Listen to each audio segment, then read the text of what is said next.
Hello, my students. Students, in my last class, I explained to you part one of the poem Lines Written in Early Spring, written very beautiful by our own nature poet William Wordsworth. Okay, students. Now, in part one, I explained two stanzas only, no? Now, each stanza, how many lines are there in each stanza? Four lines. Okay. Now, this type of poems are called as quatrains. That all I told you as an introduction in part one only. Students, as you can see, I'm in next page and I want to explain you from stanza number 3. Now today I will be explaining you stanza number 3, 4, 5 and 6. That means totally I will be explaining you only 4 stanzas today. Okay. Now each line again I am going to read and I will explain you.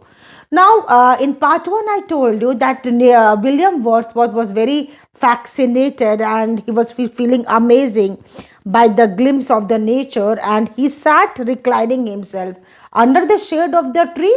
And in the second stanza I told you that William Wordsworth, he started linking between the nature attitude of the nature and the attitude of the man. And here what was the comparison according to you, students? The comparison is William Wordsworth started thinking all good about the nature, and he started thinking about the cruelty of the man. Here he is telling, look at this nature, look at this flowers, birds, trees, every twigs of the plants. They are so thrilled, they are so excited, they are booming up, they are giving us a lot of things, amazing happiness. But being a man, and when God has gifted us with all the capabilities and capacities, what are we doing to ourselves, or what are we doing towards other mankind? So he started feeling very bad about us, bad about the mankind, and he really started admiring nature. When you will see the third stanza, my dear students, look at this. Through primrose tufts, in this third stanza, you can write also somewhere, it's all all the descriptions are about flower. In this stanza, particular stanza, William Wordsworth has taken two flowers name. One is primrose, and the other flower name is periwinkle. Okay, as you can see in the first line primrose and the second line periwinkle. Through primrose tufts means is a name like फूलों का गुच्छा हम लोग बोलते हैं, cluster of flowers in that green bower, in that green area. And look at that qualities of roses, primroses, how beautiful, how amazing color, how amazing scenery it is giving us. The periwinkle trailed its wreaths. Wreaths means you can say you can say the ring shaped cluster, or the round shaped cluster it has made. So periwinkle is a type of a flower, and the color of the flower you can search in your Google, and it's very beautiful and gorgeous flower, and the color it gives is blue and violet color. Okay, and it's very amazing to look at the green branches and green leaves in between that bower of green field. Suddenly you will see the blooming of a blue and violet flower, colored flower. And tis my faith that every flower, tis is a short form of it is. Okay, I hope you might be knowing all this. So tis is a short form of it is, enjoys the area it breathes. Okay, it enjoys the area it breathes. So we human being, we may think that, oh, man has created everything, we have brains, we have physicalities with us, so only we can enjoy, but and all the rest of the things are in vain. हम लोग क्या सोचते हैं कि अरे हम लोग इंसान ही सब कुछ है, और बाकी का जो भी चीज़ है, जो भी नेचर के चीज़ है वो सब बेकार है. But no, this is not a thinking. Okay, so are actually nature is giving lot to us than when in comparison to what we are giving to nature, which is nothing. So that is how it is, and it is the belief of that which is telling us that okay, it is done like that. So here guys, now this Wordsworth, what he is doing, he admires the flowers. And what is the name of the flowers once again? Primrose and periwinkle. The greenness of the woodland area in which he sits, and the birds which hopped and played around him. Now the fourth stanza is all about the description of birds. The birds around me hopped and played. और वो बगल में देख रहे हैं कि birds also, they are like hopping, कूदना and playing. The birds are playing themselves. Nobody is there to entertain them. Nobody is doing, going to instruct them, but they are doing everything on their own. क्या चीज है जो उन लोगों को इतना खुशी दे रहा है? Why they are jumping?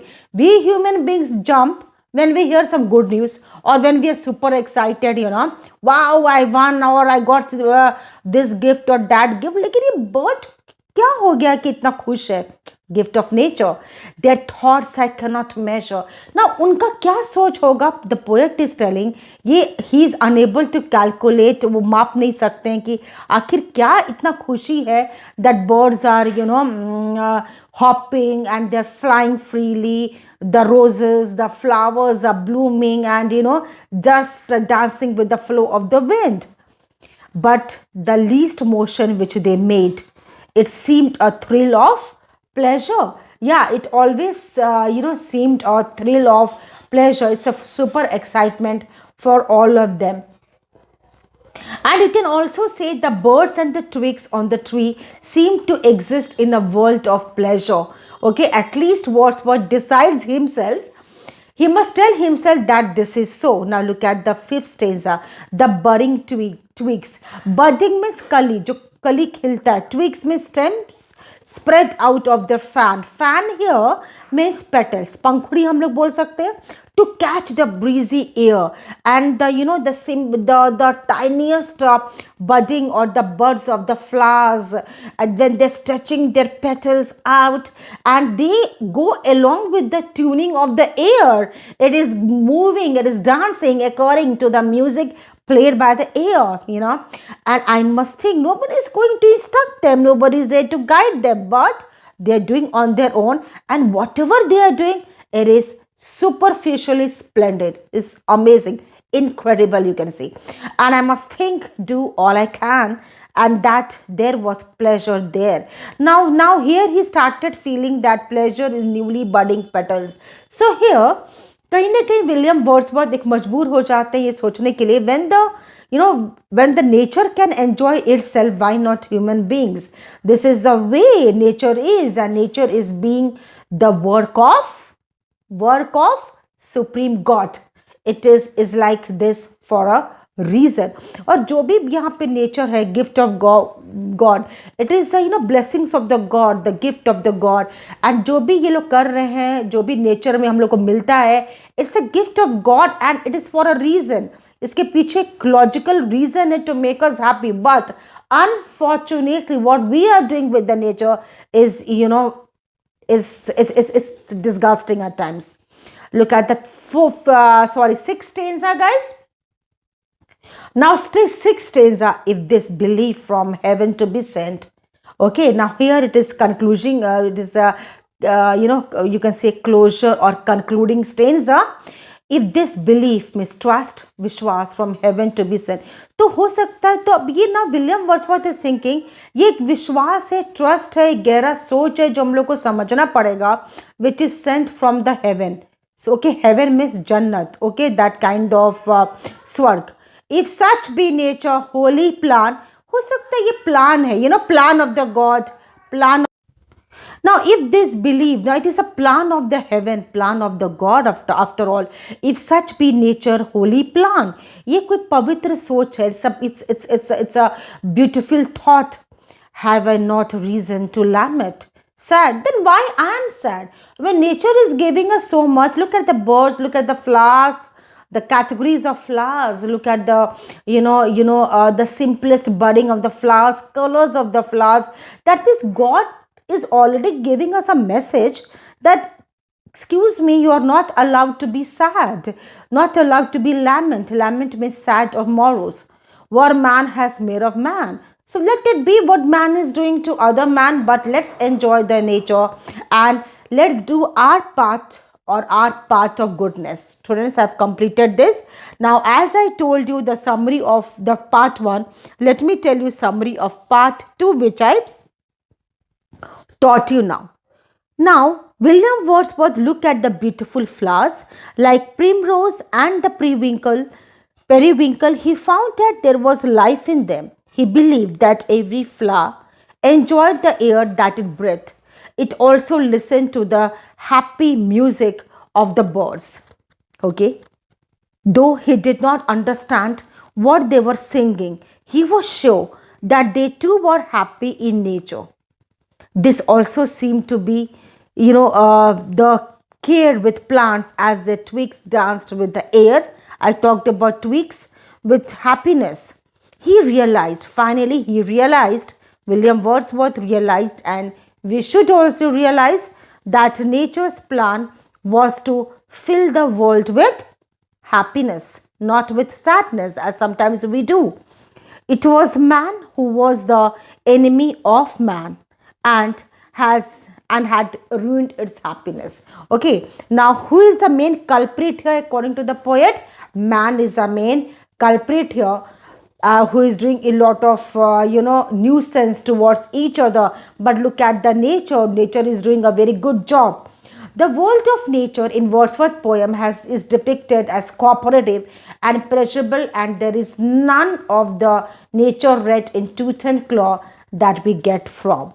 This was the final part, students, of this particular poem, and the name of the poem is Lines Written in Early Spring, and it's a very beautiful poem. Let me tell you more about the poem.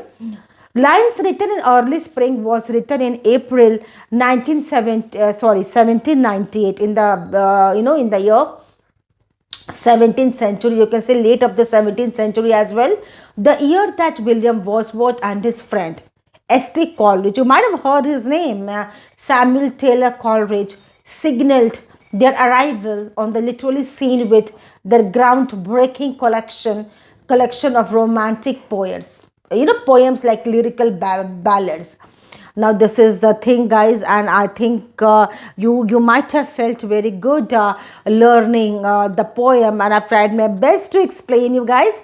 Thank you for watching my channel, and again, if you liked it, subscribe my channel. Thank you, and have a very nice day, and please respect the nature. Thank you.